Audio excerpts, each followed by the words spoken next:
Assalamualaikum warahmatullahi wabarakatuh.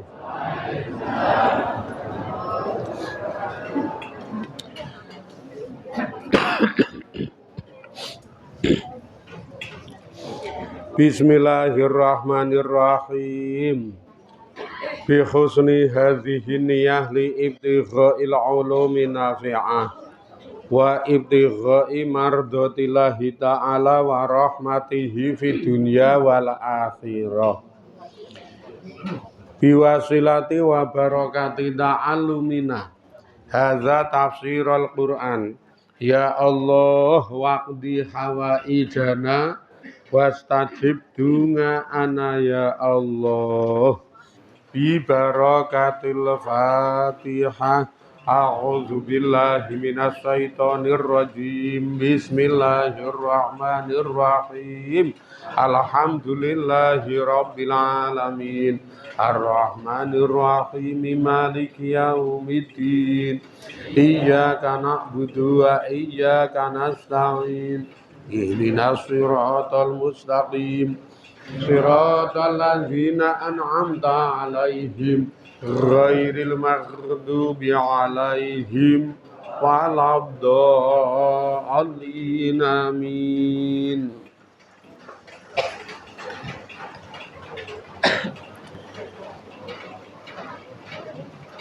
Bismillahirrahmanirrahim. Qalu ya Nuhu qad jadaltana fa akhsarta jidalana fa'tina bima ta'iduna in kunta minas shodiqin.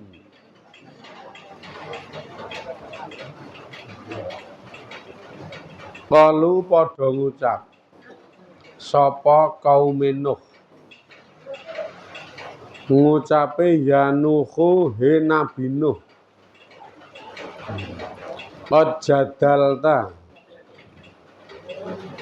temen-temen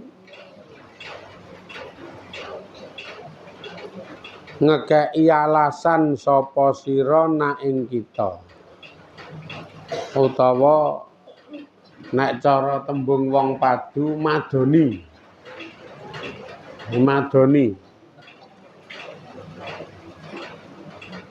Madoni niku sinonime medoki.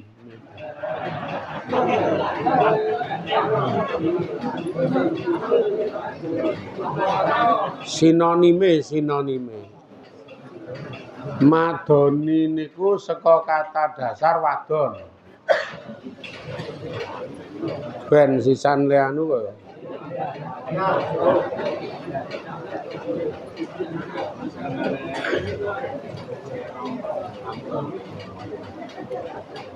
Lu gayeng-gayeng wong udan. Madoni sapa sira nak ing kita. Fa aksarta mongko ngokeh-ngokehake sapa sira jidalana ing pepadon kita. Ae tegese fa'ataita. Utawa fa'ataita mongko nekanono sapa sira. Nekake sapa sira bi anwangil jidala kelawan werna-wernane tembung, werna-wernane alasan. Werna-werna kaya wingi kae dadi mbasan kalah rembug ya ngene iki. Fakti mongko nekakno sapa sira nak ing kita bima kelawan barang tangidu kang janjekake sapa sira nak ing kita. Rupane minal ngazabi saking siksa. Ing kunta yen ta ana sapa sira ana iku minasodikina setengah saking wong sing bener-bener. Fima ing dalem barang takulu kang ngucap sapa sira. Wis niki terusan. Lah ya rembukane kalah. Kari dhewe ya niku. Nuduh pengikut-pengikute melu Nabi Nuh kere. Nabi Nuh ngekeki pepadon ning tembung kuwi nganggo menjelaskan lanjak aku ngejak pengikutku ora tak kon sugih kok. Aku ora tau janjekke pengikutku nek melu aku engko sugih, nek melu aku engko berpangkat, nek melu aku engko sukses. Ora tau janjekke ngono kok. Melu aku ki ayo saiki ki ngabekti ngumawula ibadah. Sesuk nek bar mati men do mulya uripe. Sok nek wis pindah ning alam barzah, alam akhirat men do mulya. Lah malah kepara kesugihanmu saiki iki playokno ndono pipite saiki ra duwe iki ora apa-apa wong ora bakal neng kene sak teruse. Lah ku ngekeki keterangan terakhir rak ngono kuwi to.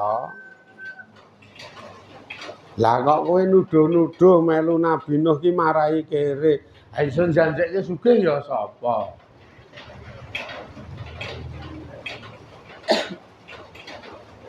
Iki persis lho kula dadi kelingane. Zaman-zaman babah-babah awal ngaji terus iki mbiyen. Wah wis do disengiti rono rene ra karu-karuan kaya ana sing nuduh ngaji karo Burhan iki marahi wegah mbut gawe ngono barang ngono. Burhan ora jalur blas lho. Ngaji kok karo mbut gawe digathukke iki lho. Ya ming paitan waton anu ya waton muni kaya kowe iki. Lah apa ya kene iki gathuk-gathukke ngaji karo mbut gawe lah kok le gathukke le muni ngaji karo Burhan ki marahi keset mbut gawe. Persis iki berarti. Ya persis banget le muni melu Nabi Nuh ki marahi kere. Wira ya padha ta kuwi berarti. Ya ming waton muni. Saiki njajal sing do lekas ngaji ngene dhewe niki sing mundhak kere sapa? Wong saurunge ngaji wis parah kok waton.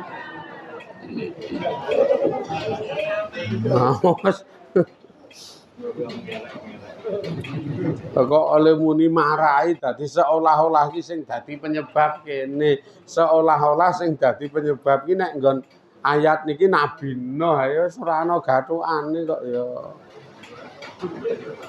Ha ngaji iki pisan secara rasa niki jenenge ngelepi ati men ayem, siraman rohani.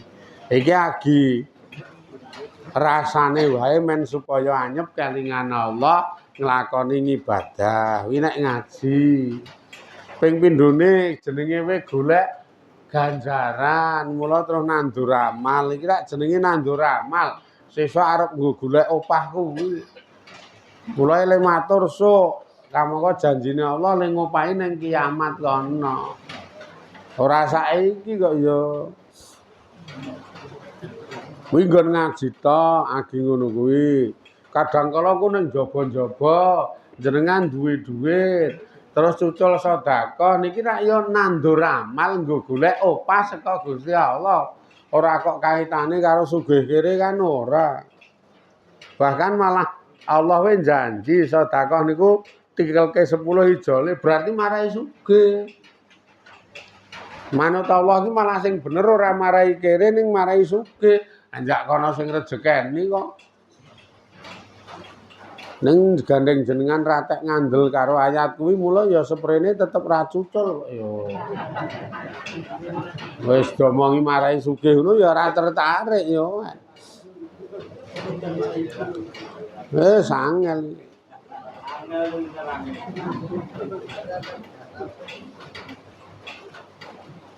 Pokoke ya ming domongi mbuh ingkunge iki lunas ora. Karek delongkas e.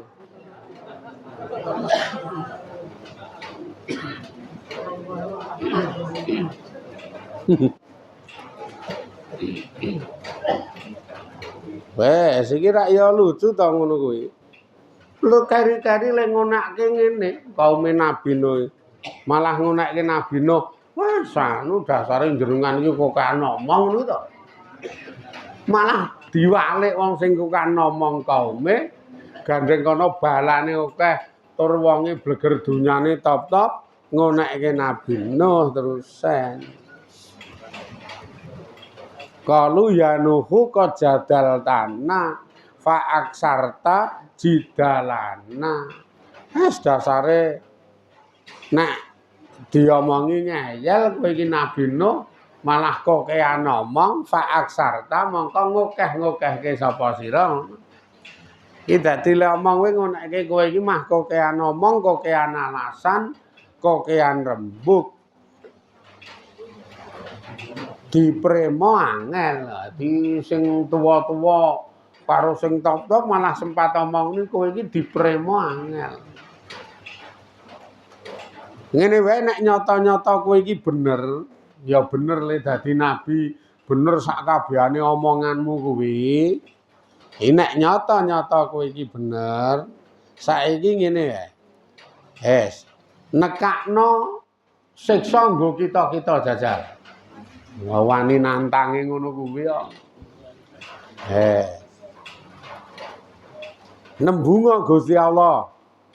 Gusti Allah sing tak omong-omongke kuwi, kono kon nekake siksa. Nggo kita-kita iki. Nek nyata-nyata kowe iki bener. Rasa suwe-suwe saiki. Wah, iki wis anu. Watake Aswatama ya.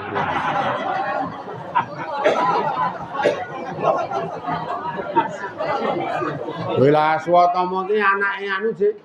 Anake Durna Cik, tarani sapa? Lah ya nek jenenge kuwi lak nganggo ora nganggo alim ngene iki. Wah mbok tulisane wis cetok Aswatama kok.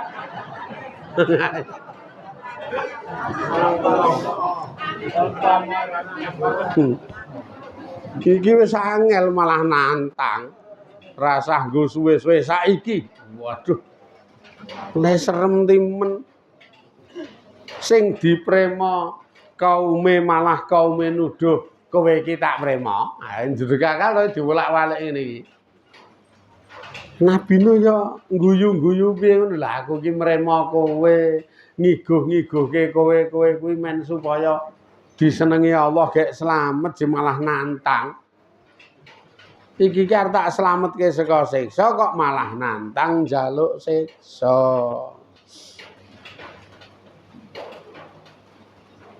Kamangka wo wis aja nek kok siksa.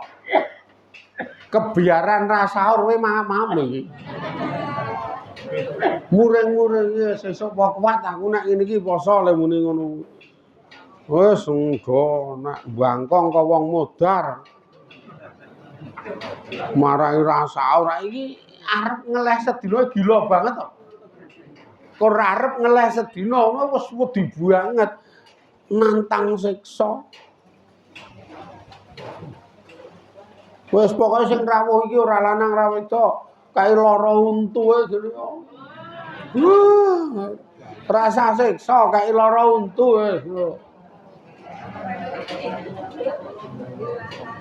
Saka ulate wis mesti wis brengut. Jak omong sengol. Lara untu ulate brengat-brengut jak omong sengol. Engko ana apa titik wis nek ra kepeneran nesu muring-muring. Sapa-sapa domongi stres lara untu jan berat. Berat tenan wis ra ana wong tilik. Ora ana wong tilik tenan lara untu. Penak kiyaine ra lara wae gawake sirup. Wah.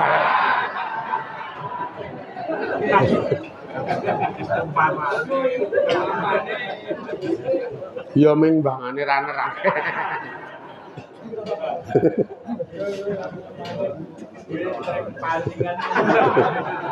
Oh iki ming bangane ra nerake. Nyemrimi. Panjenengan iki perasaane terlaruan.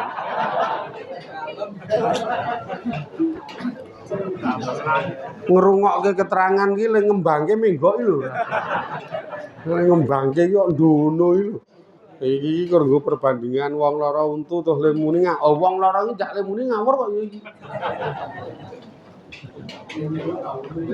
Yen sakarepe dhewe. Ha kene rasa siksa saiki. Wis rasa siksa. Cukup dikai lara untuke kok ngono kok nantang-nantang tekakno siksane Gusti Allah. Iki kewanen nek sing ngene iki kewanen. Kita ki sapa? Ming wong cilik.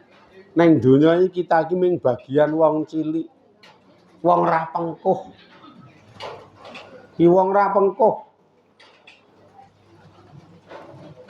Mlaku ra nggo sandal midak krikil yo. Kur midak krikil.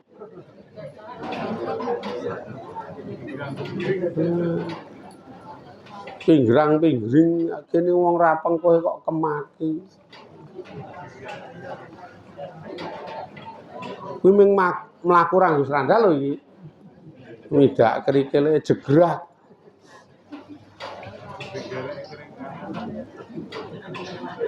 Wani-wanine nantang siksa iki.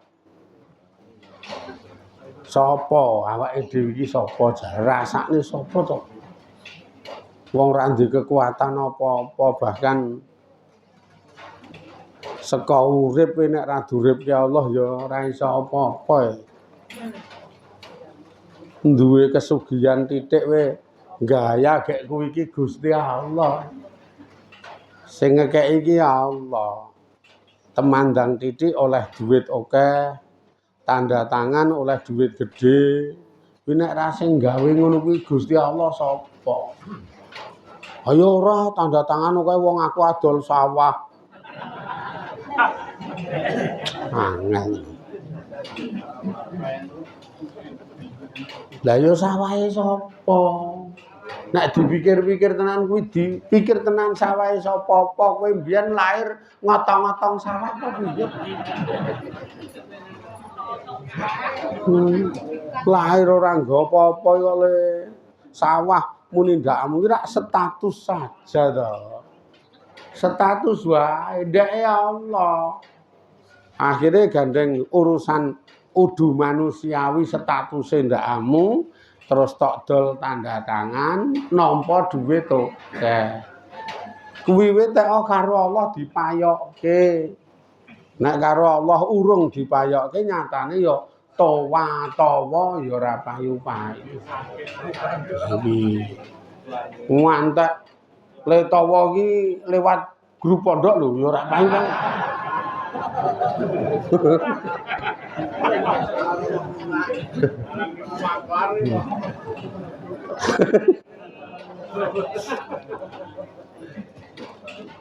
Pekarangan murah.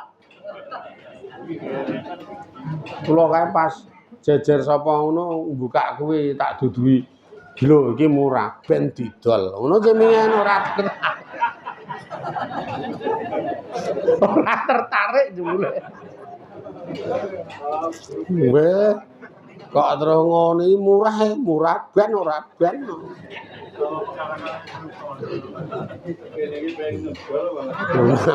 Sing dianu le murah ben ora ben. Mas apa to kae sik omong kaya apa sing ra didol ngono. Piye nek karo Allah digawe angel ngono ki jal. Wong Gusti Allah desa apa-apa gawe gampang, gawe dalan, maringi kanugrahan. Yakin iki kewanen nek iki jan kewanen tenan.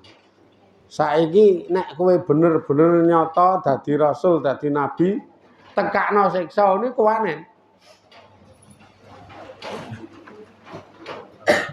Nek jenengan ngantek wani ngono kuwi ya wis tenan iki engko medun mak gluwing rasah ngenteni sok bar mati, rasah ngenteni nalika takoni malaikat mungkar nakir ora rasah. Nang kene udukke ngono wis. Ora bangga ya ora sesa lah jenenge niku.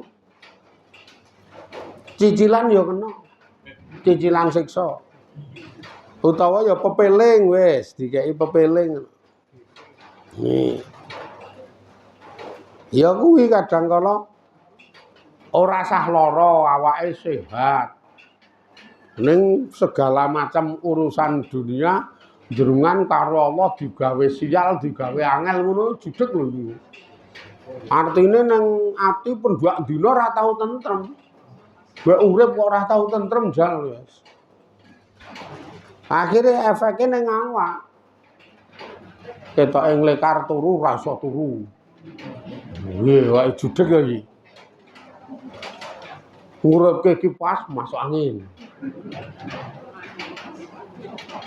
Jajal turu nang masjid adzan gebrebeken.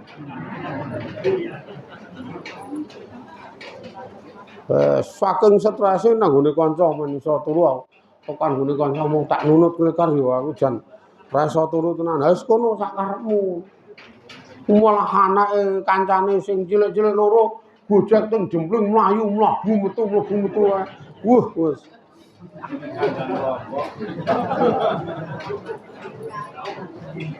Wah, guru pindah ning kandang kelompok. Karepe nggon sepi kae. Mah sapine ndupaki apa-apa. Ora ngapa-ngapa sapine ndupaki kae jegek sing didupaki iki pager sandingile turu kuwi dak-dak. Wah, wis judeg tenan. Adol pit meng didit. Bakule mah aku agira didit e. Bakule ya omong ngono ya ming nek pengen tak dolke wis selehno kono kuwi engko ora ana wong ngenyang, nek ana wong ngenyang dadi dit lagi tak kabari engko tak WA. Tobat iki wis, wah langsung pengen didit mah mingkur kon nitipke. Titipke saiki sesuk sore ora sesuk. Piye kira-kira payu ora ana wong demok. Padahal tak delok nggonmu ki apik kae ning kok ora ana wong lirik ya. Iki malah Pitrodo 3 sing lare kanggo nggaret timpring wong selawate bayang.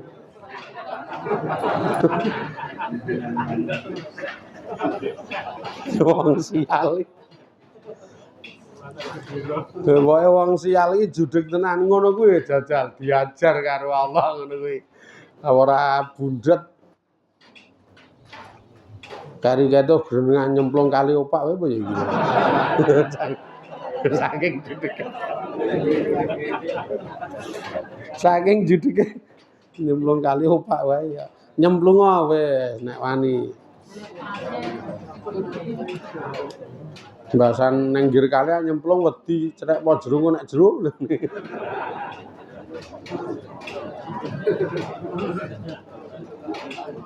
Lah solusine iki dadi kawula sadar le dadi kawula. Solusine iki ngono kuwi. Nek wis kebacut ngono kuwi terus taubat, pokoke njaluk ngapura Gusti Allah atas paham, sikap dan lain sebagainya. Sakniki tak nglungguhke le dadi kawula, dandani urip, wis golek sangu ngamal, golek sangu mati. Ngono kuwi wis malah cetha. Celaret-celaret ngono semeleh ayem kae. Le ning masjid ora kok arep turu kok ya krungu adzan gebrebeken. Iki le ning masjid nek adzan. Ora kok arep turu nek adzan, kula tak ning masjid arep jamaah. Wong nek salat ijen iki le maca wae ra tek apik. Wong niki agi arep lekas. Nek ning masjid dadi makmum ra aman, ora maca wae tetep sah. Wela ngendikane Imam Malik, Imam Abu Hanifah karo sahabat-sahabat imam mazhab yang lain salat ki nek dadi makmum ora maca babar blas wis sah. Nek dadi makmum ora maca babar blas wis kanggo wis ditanggung karo imam karo ditanggung liya-liyane. Sing do ora tek iso maca iki bodhon pokoke ming makmum kuwi. Tenan makmum agi kula iki iso maca angger makmum wae trimo ra maca kok. Lah ya imame kepenaken nek aku maca. Tak gawe. Gawe ra maca ana sing nanggung kok le rekoso. Cara wong bonceng montor kok melu tegang. Wis pasrahke sopire wis ra apa-apa melu tegang. Melu juweh. Ora dome kok dirim-dirim rindhik wae kok. Wah wis. Kuwi iki sedengan nggo nyalip wah.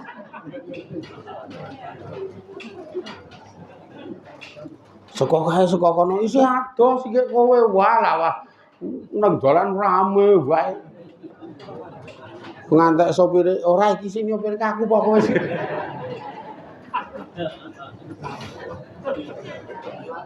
Malah saya mbok waton ketamprot meneng wae karo nglendot merem kae wis. Menggok men lempeng men. Amarah bonceng. Ngono kuwi ra ngopo-opo mereme nek wong bonceng iki engko tekan nggone sing dituju tekan kok ya. Kaya salat makmum kok santai merem wae rampung. Rampung ning sing paling nyenengke ora ming sak kodar rampung, tapi le sah kuwi. Sah salate harapan tampa opah tampa ganjaran ki seneng. Makane nek jamaah ae nek dadi makmum penak ora maca nak aku. Ben ana sing tak ikuti kok. Mazhab iki akeh sing ngendika ora maca wis sah. Emeng nganggo prinsip wong buruk. Ya ana sing tak tiru kok mburi kan buruk-buruk. Manut ngono wae.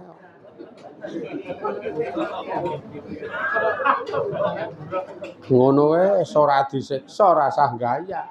Ndak marai teka siksane mulai ayem nek ngene iki ya. Bar kuwi nek wis bar salat yae terus tandang gawe liyane sing sekirane iso dadi ngamal. Ati karo pikirane wis disalahke, nganggo ati nrimo urip nang donya, nganggo ati arep ngibadah karena Allah dawuh wa budullah. Iki Allah dawuh kon ngibadah, makane atiku tak tata arep ngibadah. Apa-apa iki engko tak reka dadi ngibadah ngaten wis tentrem jenengan kok ya. Wis tak ngibadah. Tekan ngomah ya waton ngibadah apa sing iso ditandangi. Jam nyambut gawe bismillah nerima rasah duwe ngen-ngen sing adoh-adoh.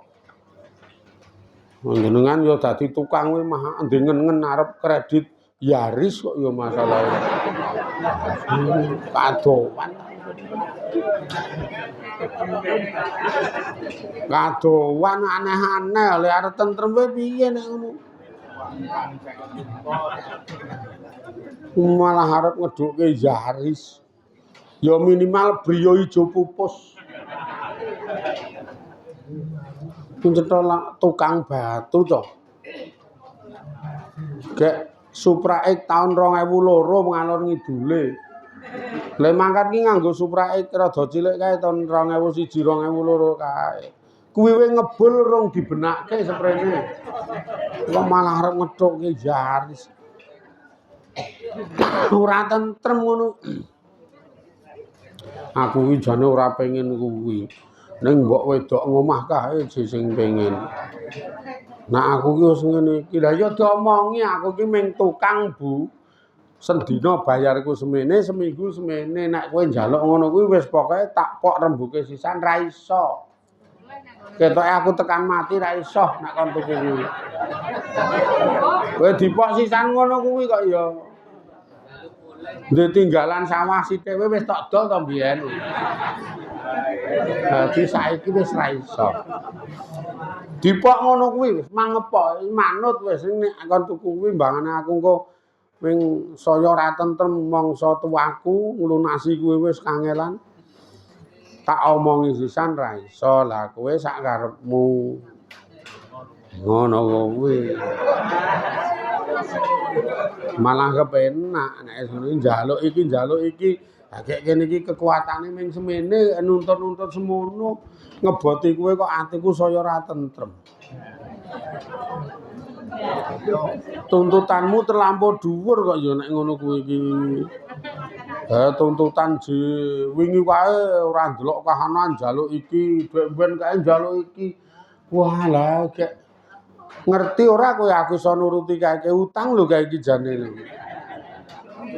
Iki utang. Semprene rong lunas kok malah njaluk Yaris. Pokoke ngerti kowe, ora mung kowe, dulur tangga do ngerti mbut gawe kuwi apa. Wis do ngerti kabeh. Isaku ya ming tukang batu nek kowe njaluk Yaris aku angkat tangan, saiki sak karepmu. Wis nek ngono tak mulih, mulia kono.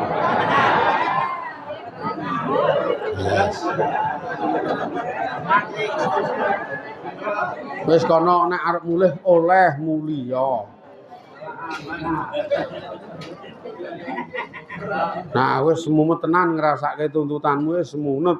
Njaluk iki ra ndelok kahanan, njaluk iki ra ndelok kahanan. Wis nek arep mulih mulia kono.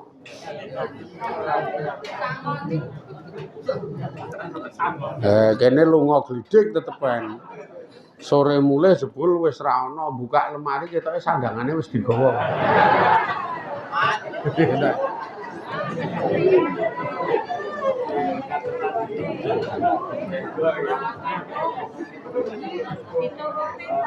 Terus biasane mulih iki krungu radio nasional ora iso dipateni. Angger mulih gluduk krungu gemeromang ora karo-karuan kae. Iki mbasang mulih kok ora ana ora krungu apa-apa atine tentrem kae terus.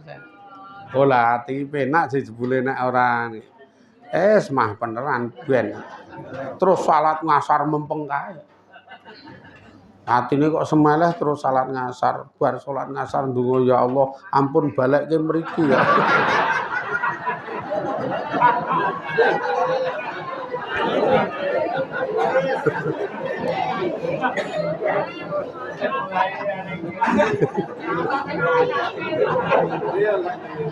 Sakniki niku nek nggon masalah mangan, keluarga genepe masaki do memeng. Karena cucul nggo masak karo cucul nggo tuku ki padha. Malah penak tuku, ora kangelan kuwi padha kok. Kok terus arep banggake le masak. Ora masak ra enak kok lho. Kaya ahli-ahli masak. Aja nek kok masak goreng menduan wis ora ana guri-guriya babar blas.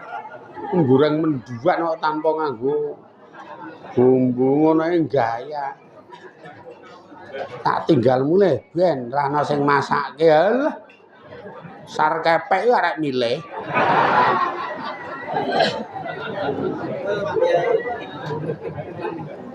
Lah nek yo tuntutane dhuwur-dhuwur, mbok ayu kaya ngapa? Iki nek tuntutane dhuwur-dhuwur, akhire ra ketok ayu sebab sing dituntut ra tentrem. Sing dituntut atine gundah, sing dituntut atine tertekan. Wong gundah tertekan iki nyawang ayuwe kaya buta ijo. Ora ngantuk. Karang yo piyek-piyekno iki nek iso iki yo ayu yo akhlake apik. Wah iki engko juan widodari super. Akhlake budi pekertine apik nyenengke kae. Wis sangu akhlak wis jelas nyenengke. Karena akhlak ini sing marai nyenengke iki. Lah kok dilele dilengkapi karo wajah ayu saya apik. Oh wis akhlake apik, raine ra cetok.